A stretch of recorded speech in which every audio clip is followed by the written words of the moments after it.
So it's almost the very end of May, and I thought it would be a really good idea to show you the full growing space, because I haven't done that yet.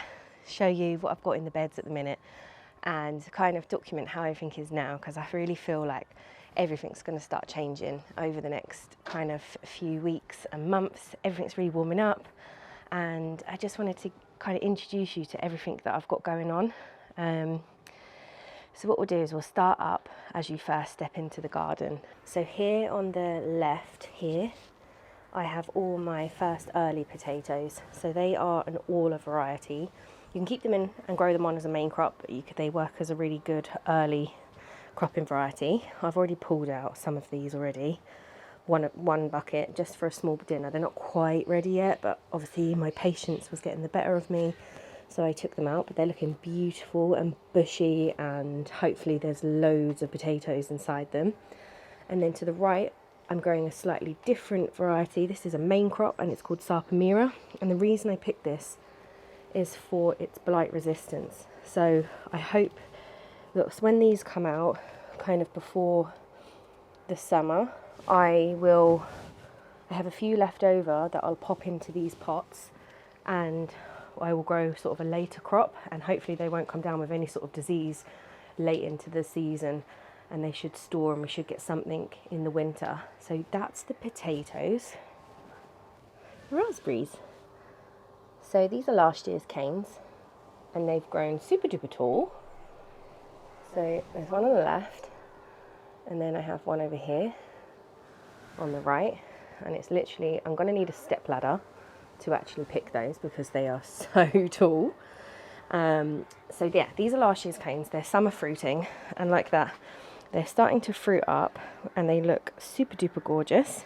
Lots and lots of fruit on them. So I will need to get some nets and put nets around them to stop the birds eating them.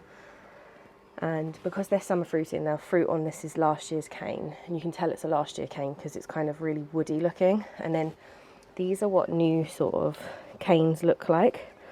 So they look really, really like young, fresh sort of shoots, and the stems are green.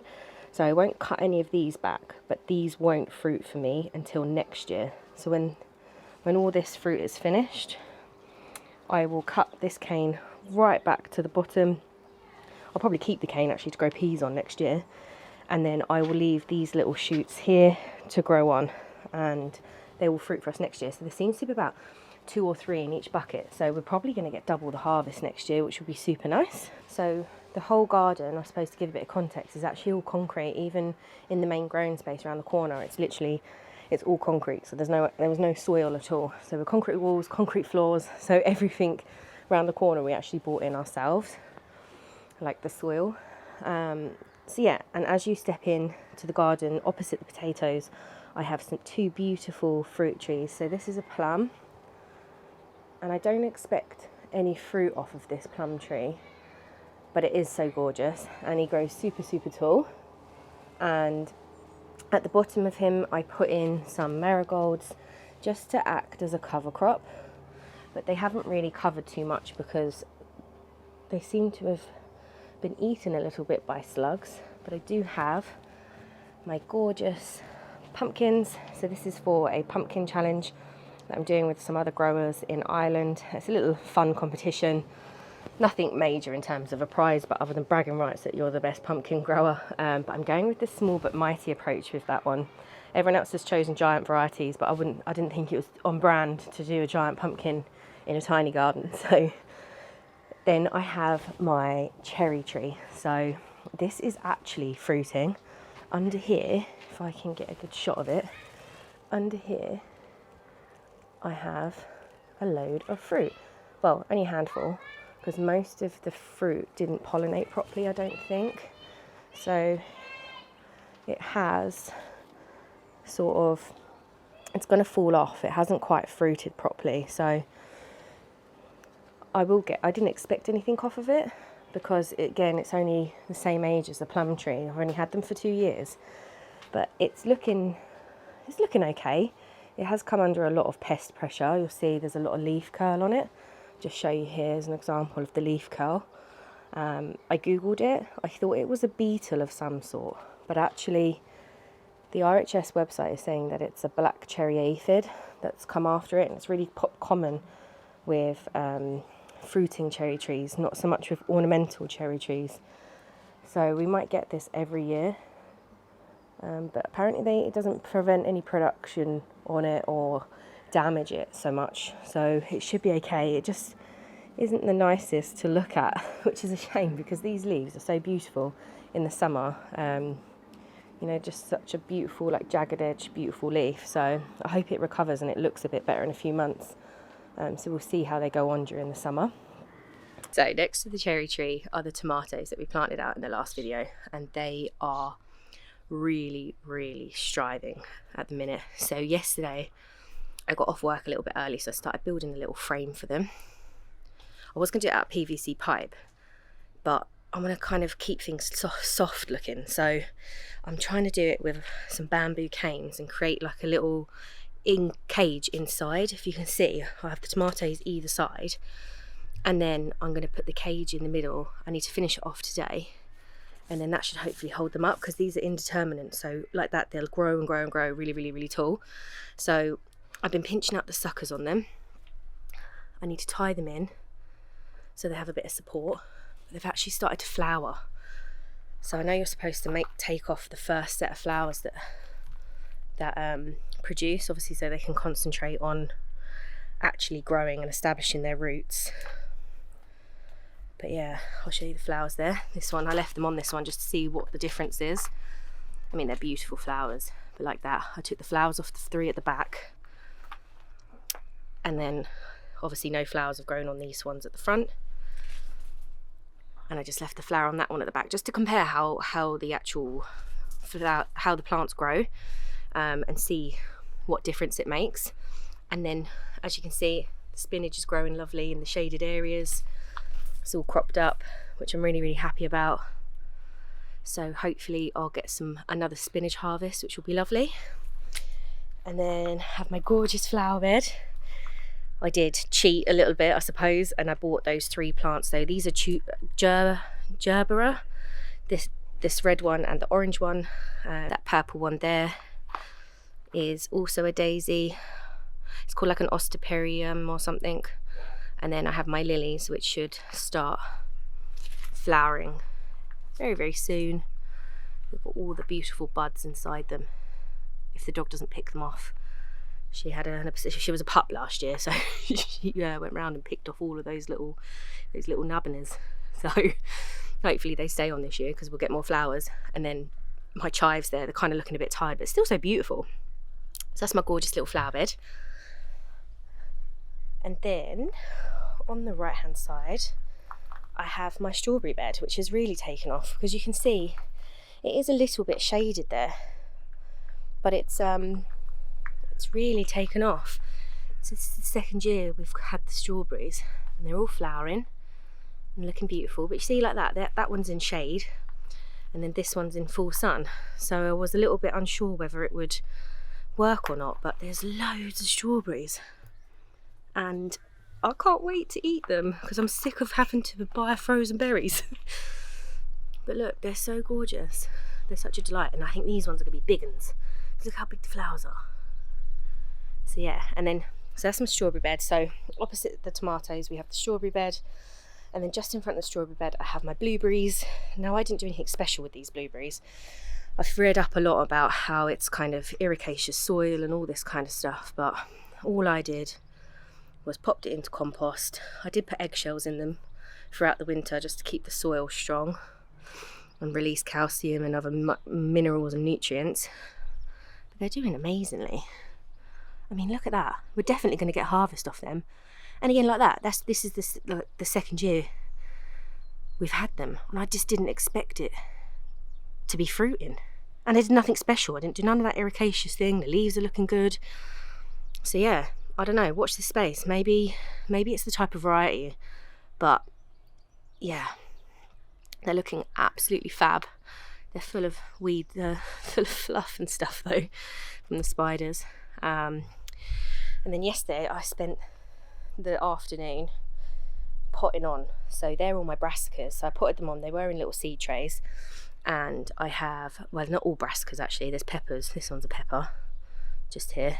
So I've got Brussels sprouts, some kale and some peppers, and I potted them up, and I've got these lovely little pots from Woodies, but they're from a brand called Elho, and I just love it because they match the pots that the potatoes are in. And I think if there's not a nicer thing in life, it's matching pots. Obviously excusing this one because I ran out, so I need to buy more, but they're just such a nice pot. They feel nice when you hold them, they feel durable, and they're not going to crack, and I'd rather have it like that than be buying plastic over and over again. So there's my beautiful brassicas and my peppers, so they'll be in those pots for a little while. I did put a spoon of bloodfish and bone in those as well, just to keep them going, because I haven't decided where they're going to go. They will be going either in the pots when the potatoes come out, or they'll be going in the main bed over here.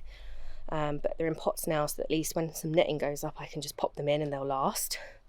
And then just behind, in this little crevice, it's like the dark corner of the garden, I have some cucumbers there and tomatoes that I need to pot up and bring into some of the guys at work. And I have my garlic, so that's been in since last November, I think, and it's starting to come down with rust there a little bit. I'll show you the leaves a little bit closer. So it's just starting to come down with rust. I might pull it out this weekend and see. I know you're supposed to pull it out in June, but we're almost in June, so I might pull that out and see what it looks like. But I think next year I will probably buy organic seed garlic and plant that, because like that potato over there is a supermarket potato. I have 2 of them. I just thought I'd try it out. So obviously this is the main bed that you've seen quite a lot. So there's a lot going on in here. Obviously the broad beans, they are taller than me right now. So we're getting pickings sort of every 2 days off of those. I'll give you a little close up. They are starting to fruit. And can you see that one in there? So some I've left go, some I'm picking early, and all of these are pollinated, so they should start growing. I'm just going to bring you around the side just to show you those a bit better. So there is the fruit starting to form, and I'll just pick them off when they're 5 or 7 centimeters and saute them or steam them for like 3 minutes, and then pop them onto a salad, because they kind of resemble like a fine bean, like a fine French bean when they're small. And then obviously I'm not going to be able to manage to get all of them, and they're green, so they're really hard to tell that they're there. So I'll whatever ones grow big, I'll just use big and just cook into falafel, or kind of cook and leave cool and put into a salad as well. So that's the gorgeous broad bean. It's just so tall now. That's like, I'm 5'5", well 5'4", 5'5", and that is like way taller than me. Then I have my beetroot. I have rocket that's just starting to flower. So I've pulled a few of them out, so it is looking a little bit patchy, but it has just started to flower. So I will move this. So I'll move all the salad over there, because this part gets shade over midday, so it won't last, won't be so bad. So then I'll show you the bed from this angle, just because the sun's in the way. It's such a beautiful day. So at the back there, opposite the broad beans, I have the patty pan, which is looking beautiful. So I actually have 4 in there. And then when the broad beans get cut down, obviously it'll let a lot more sun into that area. And then I will put carrots in place of the broad beans. And then I've got the beetroot. I have some lettuce here that is definitely probably going to run to seed very soon, because it's really, really hot. But that's the kind of the last of the oak leaf. I've already pulled some of the plants there, so it is looking a bit patchy. But when this row of rocket and oak leaf comes out, I will direct sow the French beans in there. I have a little small row of pak choy, and then I have a heap of pots, little seed trays. So all of that I need to find a home for. So we have leeks, we have salad, I have celery. The celery is actually going to go where the garlic is coming out.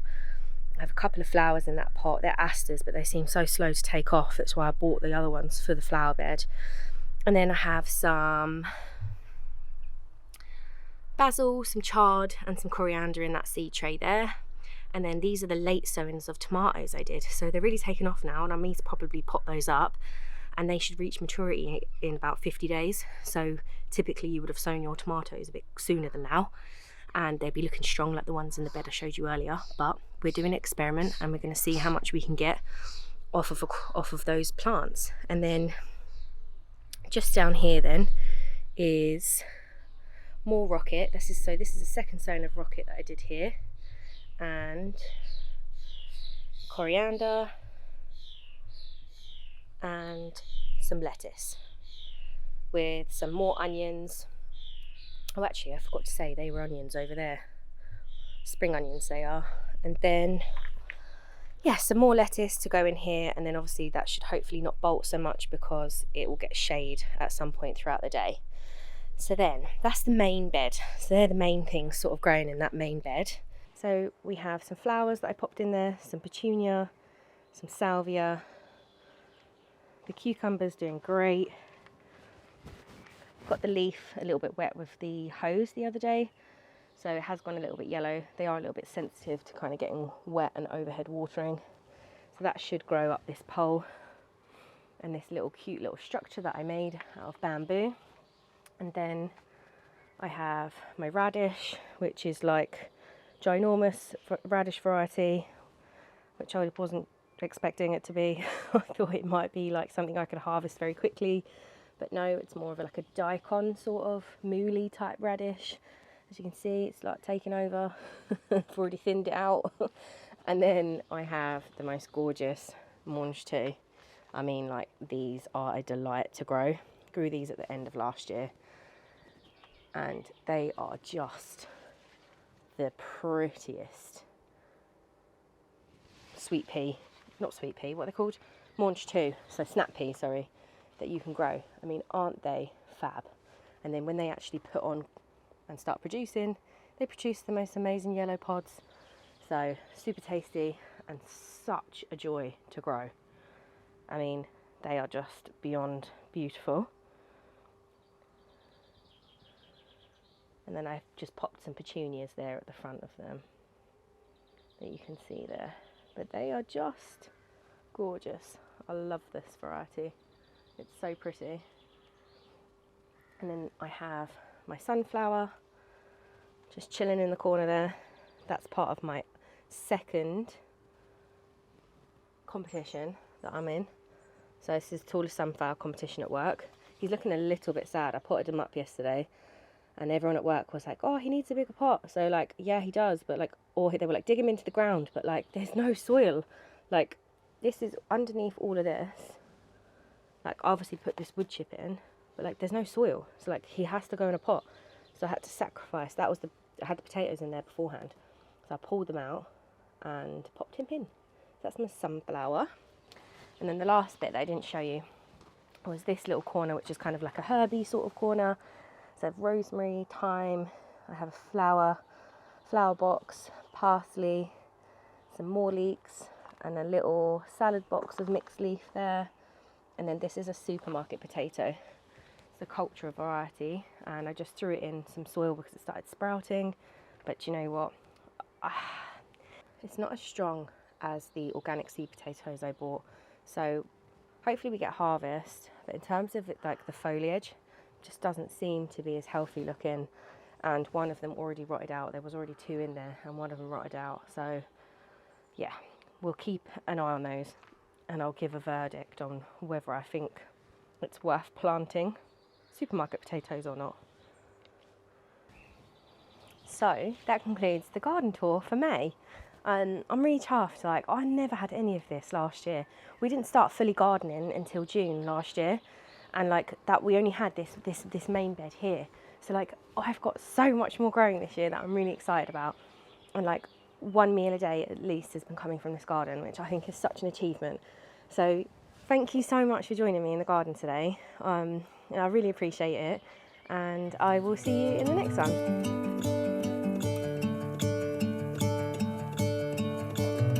gonna let the sun shine in today. I'm trying to make this darkness go away. I'll paint with colors and I'll sing until my lungs give out. I'm gonna let the sun shine in today.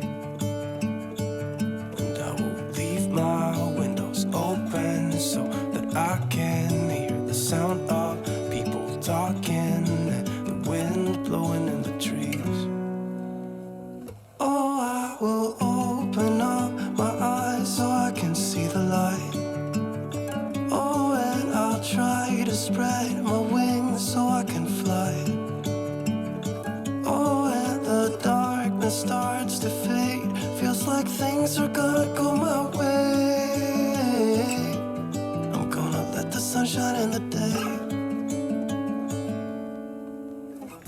I'm gonna let the past be filled with smoke.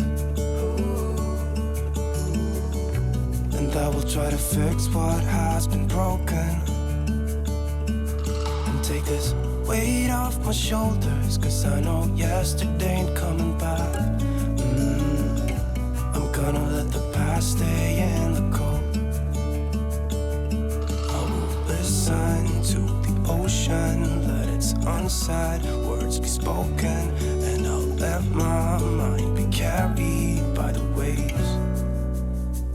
Oh, I will